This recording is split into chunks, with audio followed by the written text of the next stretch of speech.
할렐루야! 4월 18일 목요일입니다. 오늘 새로운 은혜 시작하시겠습니다.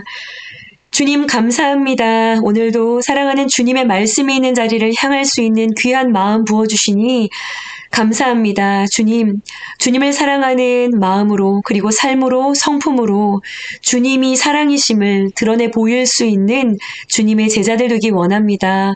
오늘도 말씀을 통하여 우리를 깨우치시고 말씀하여 주옵소서. 예수님의 이름으로 기도합니다. 아멘. 네, 여러분 오늘은 욥기 34장 1절에서 15절까지 말씀입니다. 함께 말씀 들으시고요. 나누도록 하겠습니다. 엘리후가 말하여 이르되 지혜 있는 자들아 내 말을 들으며 지식 있는 자들아 내게 귀를 기울이라. 입이 음식물의 맛을 분별한 같이 귀가 말을 분별하나니 우리가 정의를 가려내고 무엇이 선한가 우리끼리 알아보자. 욥이 말하기를 내가 의로우나 하나님이 내 의를 부인하셨고 내가 정당함에도 거짓말쟁이라 하였고 나는 허물이 없으나 화살로 상처를 입었노라 하니 어떤 사람이 욥과 같으랴.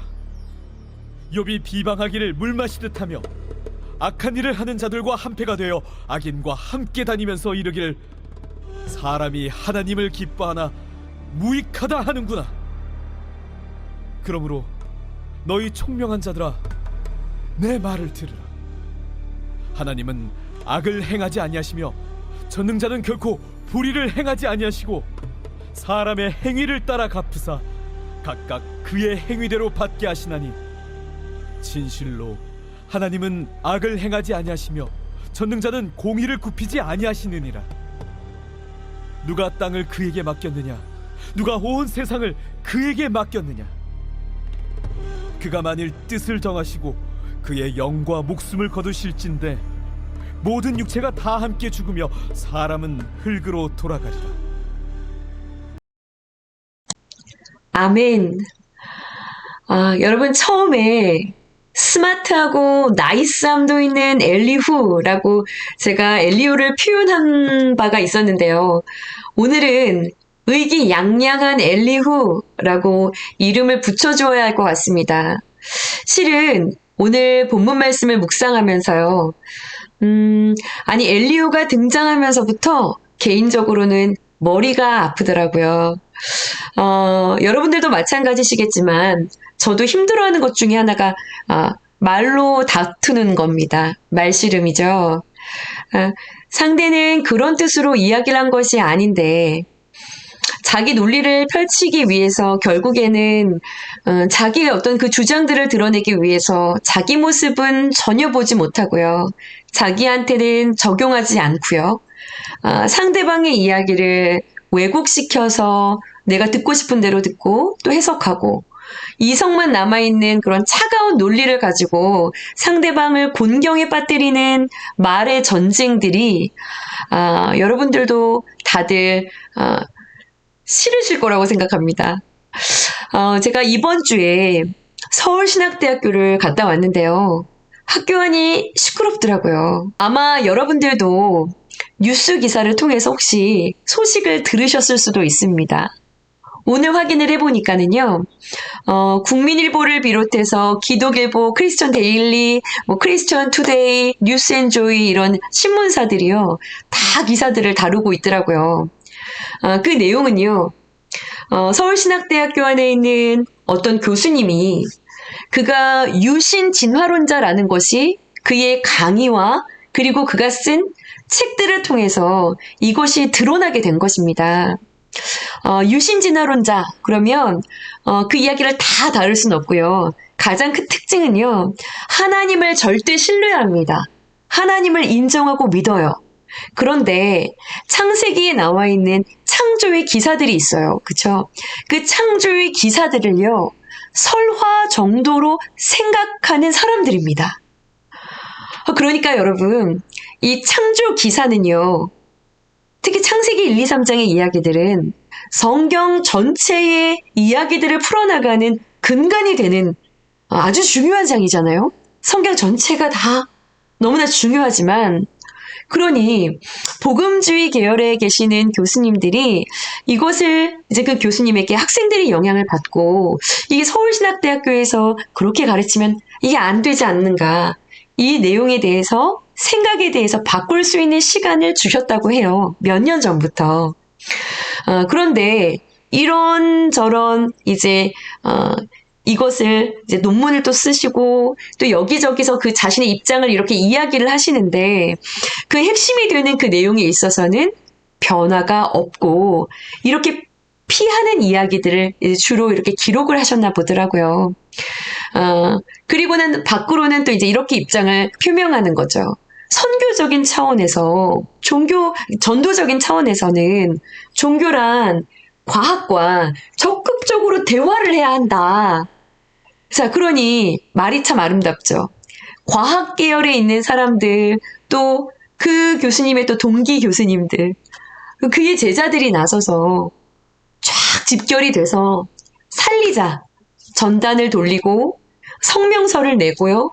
이분을 살리기 위해서 학교에서 기도 모임이 시작이 되고 막 그랬대요. 자, 그런데 학교 측과 복음주의 계열의 교수님들은 그분의 책을 읽어보면 분명히 거기에 기록해둔 이 창조 기사를 설화로 보고 있다는 그 내용을 받아들일 수가 없는 거예요. 이제 이 교수님이 이 과정에서 교수님이시니까 글을 얼마나 잘 쓰시는 분이시겠어요. 자신의 페북에 여러 주장들을 끌어와서 학교가 자기를 힘들게 한 것을 글로 표현했고요. 세상은 언제나 약자들의 편이잖아요. 그러니까 이 교수님을 살려야 한다고 옹호하고 있는 그런 분위기들이 크게 이제 일어났고요. 이 내용들을 깊이 잘 모르고 있는 이들은 서울신대가 이상한 학교인 것처럼 마치 학문을 연구하는 데 있어서 자유를 다 제한을 받고 있는 학교인 것처럼 그런 소문에 막 휘말리고 있는 말이 너무 많은 그런 분위기였어요. 이건 복음의 본질에 관한 문제죠.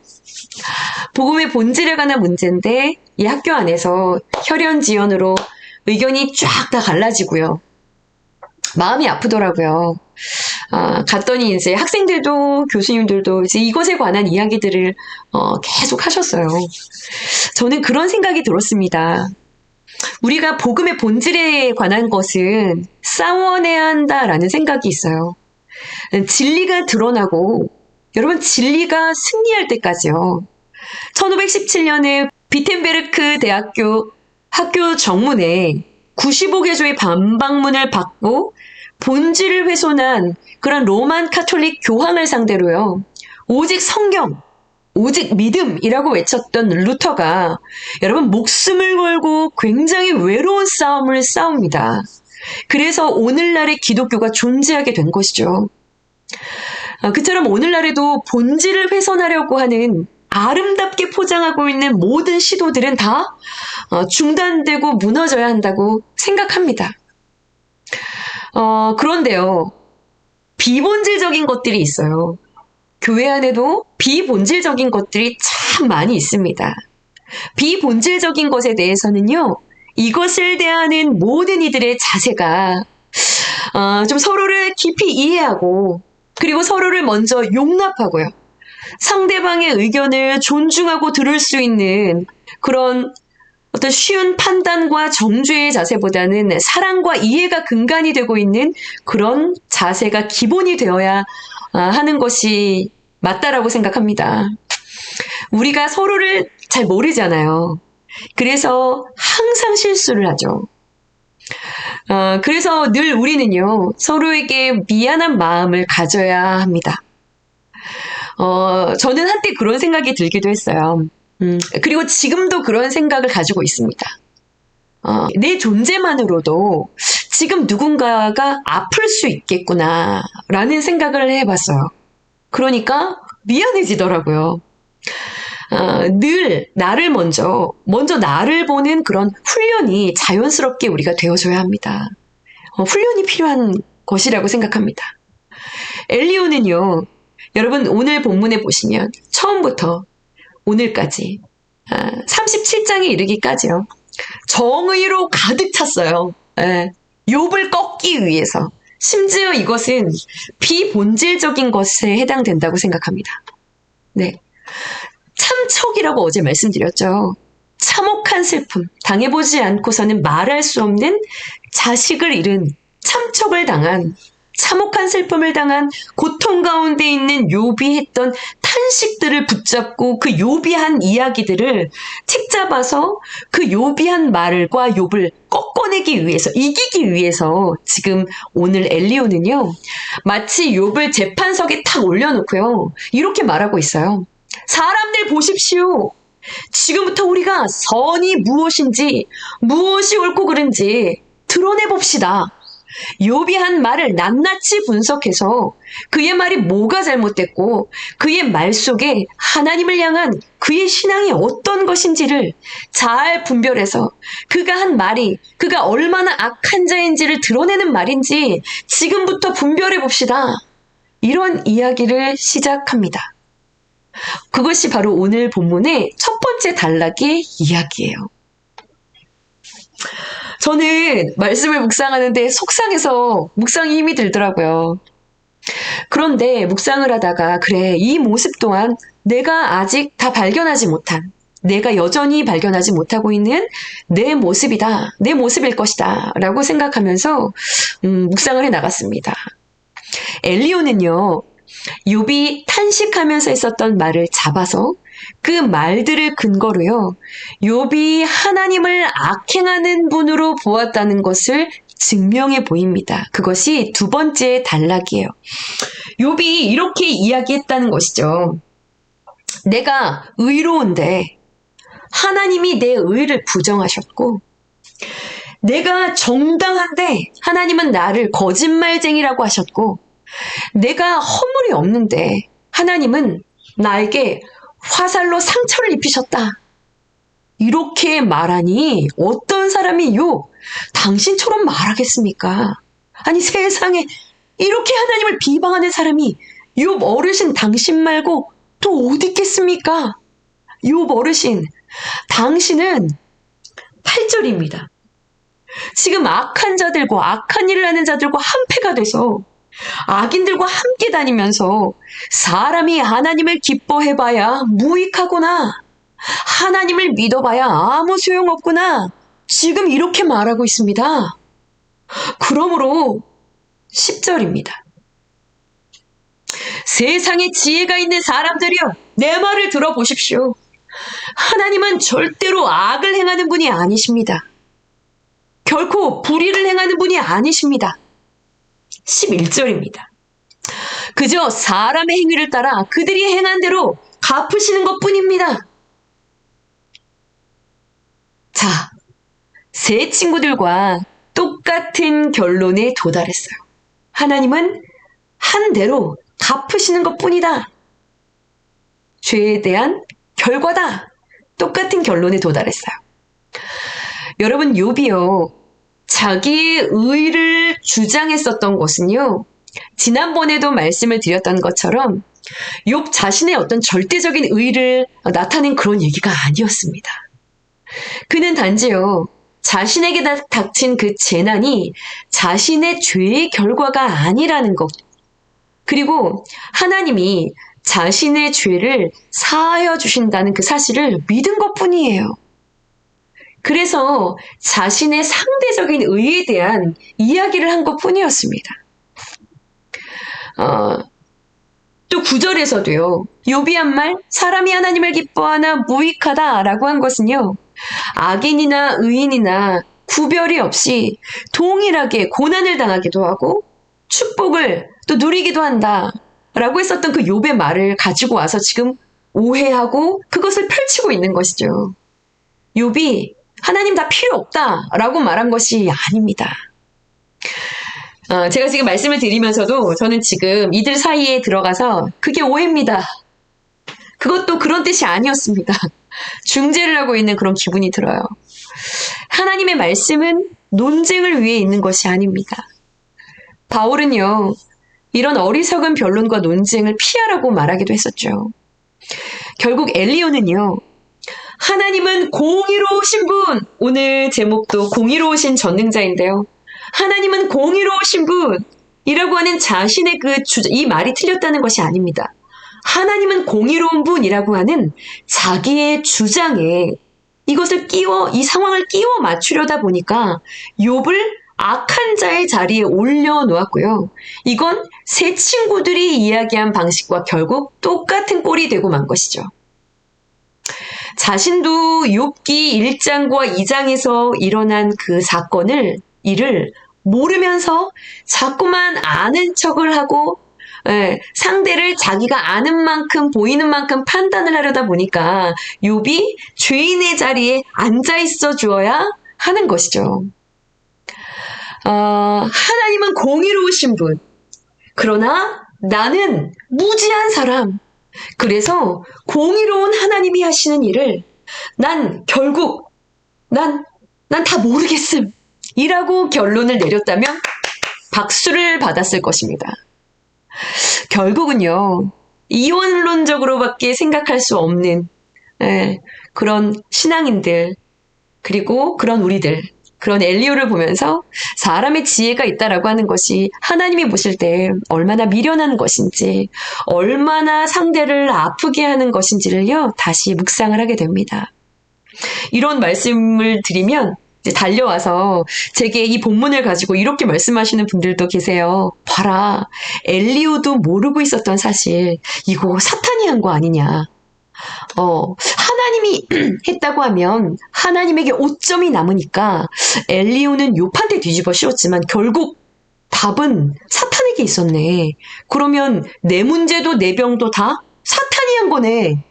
이 세상에 있는 모든 어둠처럼 보이는 것들은 다 사탄이 한 거네.